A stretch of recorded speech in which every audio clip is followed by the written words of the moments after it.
এর উম্মতের দান। আমার আল্লাহ বলতেছেন খুলিকাল ইনসানু দাইফা, আমি মানুষকে সৃষ্টি করছি নরম কইরা। দুনিয়ার মানুষ আমার আল্লাহ তোরে নরম কইরা বানাইছে। দুনিয়ার জমিনের মধ্যে মানুষ যেরকম ভাবে খেলা করে, খেলার জন্য একটা ঘর তৈরি করে রে বান্দা, ওই ঘরটা সকালে যদি তৈরি করে তাহলে বিকালে ঘরটাকে ভেঙে ফেলা হয়। আমার আল্লাহ রাব্বুল আলামিন ঠিক তদ্রূপভাবে তোরে আল্লাহ বানাইছে। সকালে বানাইছে মনে করিস তোর বিকালে তোর মৃত্যু হতে পারে।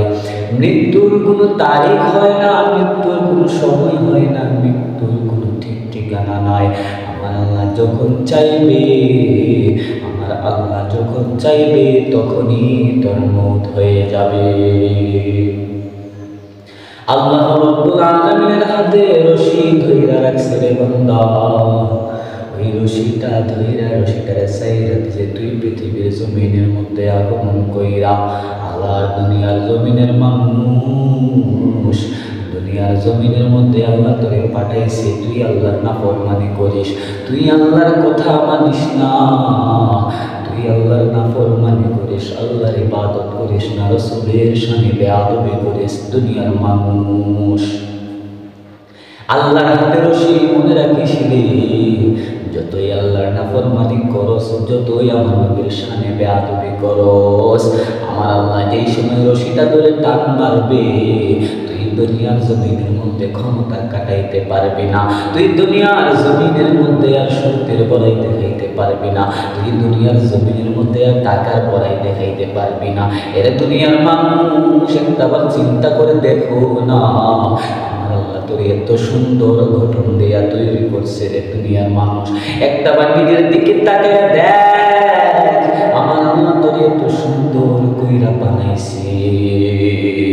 তোর হাতের 5টা আঙ্গুল দেখ, তোর চেহারাটা দেখ কত সুন্দর করে বানাইছে। এরপরে তুই আমি আল্লাহ নাফরমানি করিস, তুই আমার আল্লাহর নাফরমানি করিস, তোর মতো বান্দা জাহান্নাম হয়ে যাবে, তোর মতো বান্দা জান্নাতে যেতে পারবি না, তোর মতো বান্দা জাহান্নামের মধ্যে যাবি। এর পৃথিবীর মানুষ শক্তির বড়াই দেখাস, যেদিন আমার আল্লাহ রশিটারে টান দিব, কারণ আল্লাহ তোরে নরম কইরা বানাইছে, রশি একটা টান দিব আমার আল্লাহ, যখন ইচ্ছা তখনই রশিটারে টান দিব। ঠিক সময় তুই দুনিয়ার জমিনের মায়া ত্যাগ কইরা কবর দেশে যে সময় পাড়ি দিবি, ওই সময় যাওয়ার আগে রে বান্দা তোর কাছে 4 জন ফেরেশতা আসবে। মৃত্যুর আগ পর্যন্ত সাকরাতুল মউত যেই সময় শুরু হয়ে যাবে রে, তোর সাকরাত যেই সময় শুরু হয়ে যাবে, ওই সময় 4 জন ফেরেশতা আসবে রে বান্দা। প্রথম ফেরেশতা ঈশা, একজন ফেরেশতা ঈশা বলবে, ওগো মায়ার বান্দা, ওগো আল্লাহর বান্দা, পৃথিবীর জমিনের মধ্যে তোমাকে যে হায়াত বরাদ্দ কইরা পৃথিবীর জমিনের মধ্যে পাঠাইছে রে বান্দা, আমি তোমার হায়াতের দায়িত্বে ছিলাম রে, আমি তোমার হায়াতের দায়িত্ব, তোমার হায়াতের দায়িত্বে ছিলাম, আমার আল্লাহ সেই হায়াতের দায়িত্বে আমাকে রাখছে। আমি পৃথিবীর এক প্রান্ত থেকে অন্য প্রান্ত থেকে আরেক প্রান্ত পর্যন্ত তোমার হায়াতের তালাশ করলাম। বান্দারে, তুমি বান্দার হায়াত তালাশ কইরা আমি খুঁজা পাই নাই, সুতরাং আমার আল্লাহ তোমার মৃত্যুর সময় ঘনিয়ে এসেছে, তোমার মৃত্যুর সময় চলে এসেছে, আমার আল্লাহ তোমাকে মৌতের ডাক দিয়া দিছে, তোমার আর হায়াত নাই। এর দুনিয়ার মানুষ 2 নম্বর ফেরেশতা এসে বলবে রে, ও বান্দা, আমার আল্লাহ রাব্বুল আলামিন তোমার জন্য আমাকে রিজিকের ব্যবস্থা করে, রিজিকের দায়িত্বে আমি ফেরেশতারে রাখছি রে বান্দা। আমি এই পৃথিবীর এক প্রান্ত থেকে অন্য প্রান্ত তালাশ করলাম, আমার আল্লাহ রাব্বুল রব্বুল আলামিন তোমার রিজিকের ব্যবস্থাকে বন্ধ করে দিয়েছে। যেই রিজিকের ব্যবস্থা যত সময় পর্যন্ত ছিল রে, তত সময় পর্যন্ত আমি তোমার রিজিক এনে দিয়েছি। আমি তালাশ করে দেখলাম পৃথিবীর জমিনের মধ্যে আর রিজিক নাই তোমার জন্য, তুমি আর খেতে পারবা না, তোমার মৃত্যুর সময় ঘনিয়ে এসেছে। 3 নম্বর ফেরেশতা এসে বলবে, বান্দা আমি তোমার এমন এক দায়িত্বে ছিলাম রে, আমার আল্লাহ রব্বুল আলামিন তোমার দায়িত্বে আমাকে রাখছে। তুমি যেই সময় শ্বাস নাইবা ওই শ্বাস নিঃশ্বাসের দায়িত্বে, তোমার শ্বাস প্রশ্বাসের দায়িত্বে আমার আল্লাহ আমারে রাখছে, আমারে আল্লাহ রাখছে। আমি পৃথিবীর জমিনের মধ্যে এক প্রান্ত থেকে আরেক প্রান্ত তালাশ করলাম, তুমি যে শ্বাস আর নিঃশ্বাস নেবে রে, ওই শ্বাস নিঃশ্বাস পৃথিবীর জমিনের মধ্যে আমি খুঁজে পাই নাই। সুতরাং তোমার মৃত্যুর সময় ঘনিয়ে এসেছে। আরেকজন ফেরেশতা এসে বলবে, আমি তোমার পান করার দায়িত্বে ছিলাম, তোমাকে পান করানোর দায়িত্বে আমার আল্লাহ রব্বুল আলামিন রাখছে রে বান্দা। আমি পৃথিবীর জমিনের মধ্যে তালাশ করে দেখলাম কোথায় তোমার পান করার মতো কোনো বস্তু খুঁজে পাই নাই। এরে বান্দা জেনে রাখো রে, তোমার মৃত্যুর সময় ঘনিয়ে এসেছে। আজরাইল আইসা তোমার জানটাকে কবজ করবে। যদি ঈমানদার বান্দা হয়ে থাকো রে, আজরাইল যদি জান কবজ করে, তখন এমন এক দৃশ্য দেখাইব, আমার আল্লাহ রব্বুল আলামিন এমন এক দৃশ্য দেখাইব। আজরাইল যখন জান কবজ করবে, তখন কষ্ট কি জিনিস তুমি বুঝতে পারবা না। আমার রাসূল সাল্লাল্লাহু আলাইহি ওয়াসাল্লাম মহব্বতের সময় বলেছিল, এরে আজরাইল আমার মুখের মধ্যে হাতটা রাখছোস, আমি মনে করতেছি বহুত পাহাড়টা আমার বুকের মধ্যে রাইখা দিছোস। এরে আজরাইল বলে দাও আমার উম্মতের জানটা কেমনে কবজ করবা। কত মায়া বেশি, উম্মতের জন্য এত মায়া কেমন ভাবে আজরাইল জান কবজ করবে প্রশ্ন করেছিল। এরে দুনিয়ার মানুষ, আজরাইল যখন ঈমানদারের রূহটা কবজ করার জন্য আসবে, এমন কষ্ট রে আজরাইল জান কবজ করবে যখন, ঈমানদারে কেন কষ্ট পাবে না জানো নি? কারণ ঈমানদার তখন দুনিয়ার কোনো কিছু দেখবে না, সরাসরি জান্নাত সামনে দেখবে আর মুস্কি মুস্কি হাসবে রে।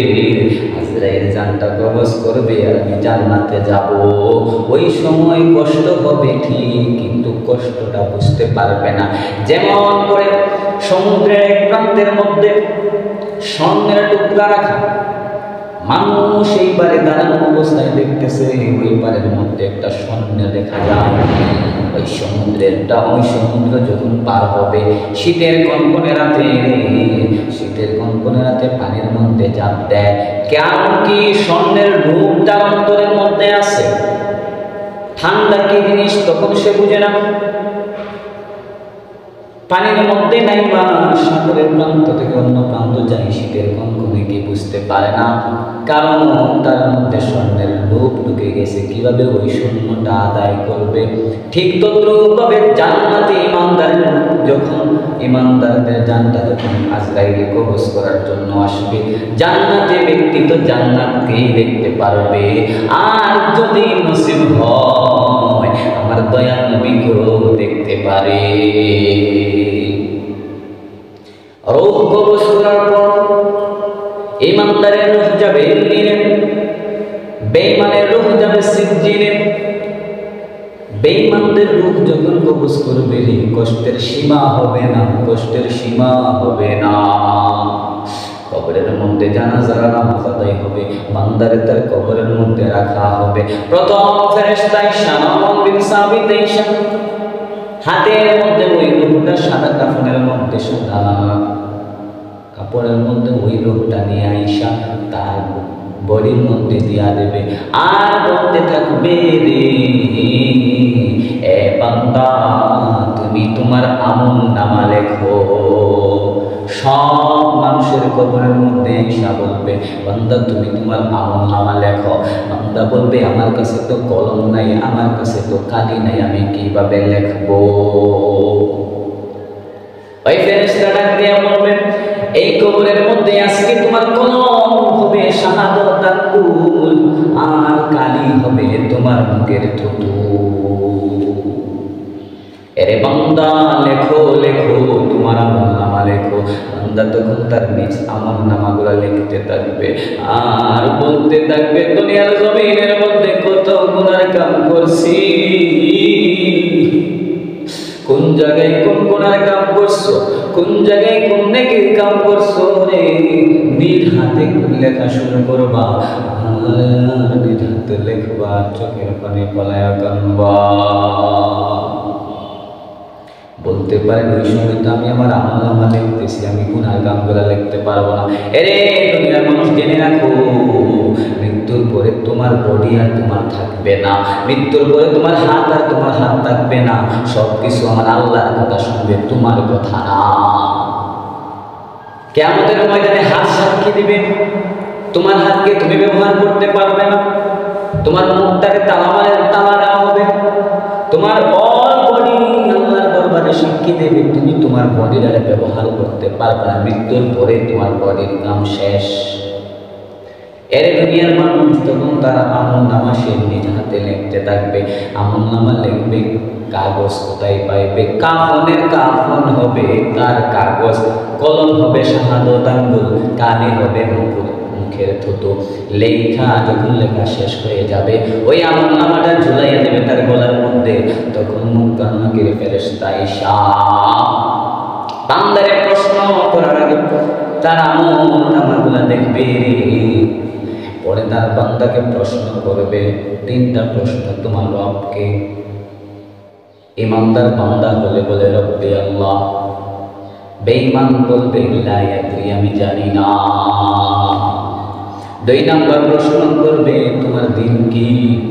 ইমানদার বলবে ইসলাম, বেঈমান বলবে লা ইয়াদরি, আমি জানি না। আমার রাসূলকে দেখানো হবে, অনেকে বলে রাসূলের ছবি আঁকি দেখানো হবে।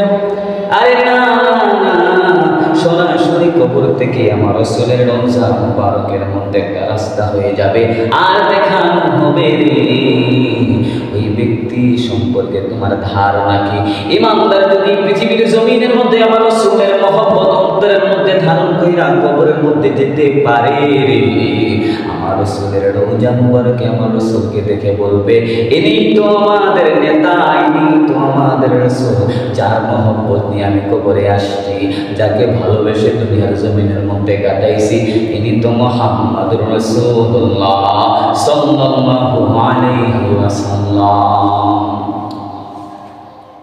রাসূল হবে আমাদের নেতা, অন্য কোন মানুষকে নেতা মানা যাবে না। রাসূল হবে মুসলমানদের মডেল, রাসূল হবে তোমার ডিজাইন, তোমার চরিত্র, তোমার বডি, তোমার জীবনকে পরিচালনা করো আমার রাসূলকে দেখে, তোমার জীবনকে পরিচালনা করো রাসূলের আদর্শ দেখে, রাসূলের আদর্শ শিখো, রাসূলের আদর্শ তোমার জীবনের মধ্যে বাস্তবায়ন করো রে, তাহলে কবরের মধ্যে আমার রাসূলকে দেখেই চিনতে পারবা। ও দুনিয়ার মানুষ, আমার রাসূলের আদর্শ জীবনে বাস্তবায়ন করবে তো দূরের কথা, কিভাবে আমার নবীর সম্মান, আমার নবীর তাজিমকে ছোট করা যায় বর্তমান জামানার লোক এই পিছিয়ে আছে। আমার নবীকে তাজিম করবে বলে বেদাত, আমার নবীকে সম্মান করলে নাকি বেদাত। এরে দুনিয়ার মানুষ, আমার রাসূলকে সম্মান দিয়েছেন আমার আল্লাহ। ইন্নাল্লাহা ওয়া মালাইকাতাহু ইউসাল্লুনা আলান নবী ইয়া আইয়ুহাল্লাযীনা আমানু সাল্লু আলাইহি ওয়া সাল্লিমু তাসলিমা। ইন্নাল্লাহ, নিশ্চয় আমি আল্লাহ এবং আমার ফেরেশতা এবং সমস্ত নবী রাসূল আমার নবীর উপর দরুদ পড়ে। ইয়া আইয়ুহাল্লাযীনা আমানু, হে ঈমানদারগণ, আমার আল্লাহ কত সুন্দর করে একটা ডাক দিয়েছে, হে ঈমানদারগণ। বেঈমানকে আমার নবীর উপর দরুদ পড়তে বলেন নাই আমার আল্লাহ, ঈমানদারকে ডাক দিয়ে বলতেছে, দুনিয়ার ঈমানদার আমার নবীর উপর দরুদ পড়ো। আমিও পড়ি, ফেরেশতারা পড়ে, সব নবী রাসূল আমার নবীর উপর দরুদ পড়ে রে, তোমরাও পড়ো আমার নবীর উপর দরুদ। দরুদ কিভাবে পড়বে? ইউসাল্লিমু তাসলিমা, সম্মানের সহিত আমার নবীকে সালাম জানাও। সম্মানের সহিত সালাম জানাতে গিয়া রে আমার নবীকে আমরা যে সময় মিলাদ শরীফের মধ্যে দাঁড়াইয়া সালাম দেই, কারণ কি জানো নি? আমরা মুসলমান, আমরা সুন্নি মুসলমানরা মনে করি আমার নবীকে সালাম দেব বসে দিলে বেয়াদবি হয়, আর যদি দাঁড়ায় সালাম দে আমরা মনে করি কিছুটা হলেও নবীকে সম্মান জানানো হয়। আমরা বলি না পুরা আমার নবীকে সম্মান দিতে পারি। নবীর সম্মান এমন জিনিস রে, তুমি চাইলেও কমাতে পারবে না, চাইলেও বাড়াতে পারবে না। আমার আল্লাহ যা দিয়েছে ততটুকু পালন করার চেষ্টা করো।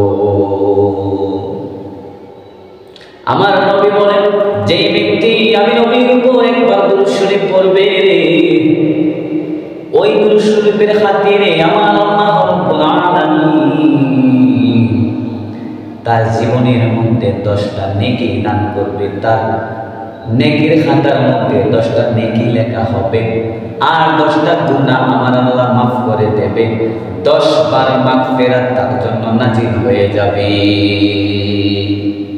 দুরূদ শরীফের এমন ফজিলত, যত বেশি দুরূদ শরীফ পড়বা আমার নবীর কাছে যাইতে পারবা, আর আমার নবীর কাছে যাইতে পারলে আমার নবীর সাথে হাসর হবে। আমার রাসূল বলেন, সাহাবীদেরকে নিয়ে আমি সেই সমালোচনার মধ্যে আলোচনার সময় আমার সাহাবীদেরকে নিয়ে ওই নবী রাসূল দুনিয়ার মানুষ আমার নবী রাহমাতাল লিল আলামিন সাহাবীদেরকে নিয়ে বসে আলোচনা করতেছেন। এমন সময় রাসূল বলতেছেন, এ সাহাবীরা শোনো, আমার সামনে যে একবার দুরূদ শরীফ পড়বে 10টা নেকি নাজিল হবে, 10টা সওয়াব তার জন্য বরাদ্দ হয়ে যাবে, 10টা গুনাহ তার মাফ হয়ে যাবে। এরে সাহাবীর দল, জেনে রাখো রে, এই পৃথিবীর জমিনের মধ্যে যার সাথে যার মহব্বত তার সাথে তার হাসর। সাহাবীরা একজন আরেকজনের মুখের দিকে তাকায় মুস্কি মুস্কি হাসতেছে। অন্য একজন সাহাবী জিজ্ঞাসা করতেছে, রে ভাই, সাহাবীরা কেন হাসো? হাসার কারণ কি? সাহাবীরা তখন উত্তর দেয়, আমরা কেন হাসি জানো নি? আমার নবী রাহমাতাল লিল আলামিন বলেছেন, যার সাথে যার মহব্বত তার সাথে তার হাসর। আমরা তো মহব্বত করি আমার রাসূলকে, আল্লাহকে। আল্লাহ এবং রাসূলের মহব্বতই তো আমাদের অন্তরে, অন্য কারো মহব্বত আমাদের অন্তরে নাই।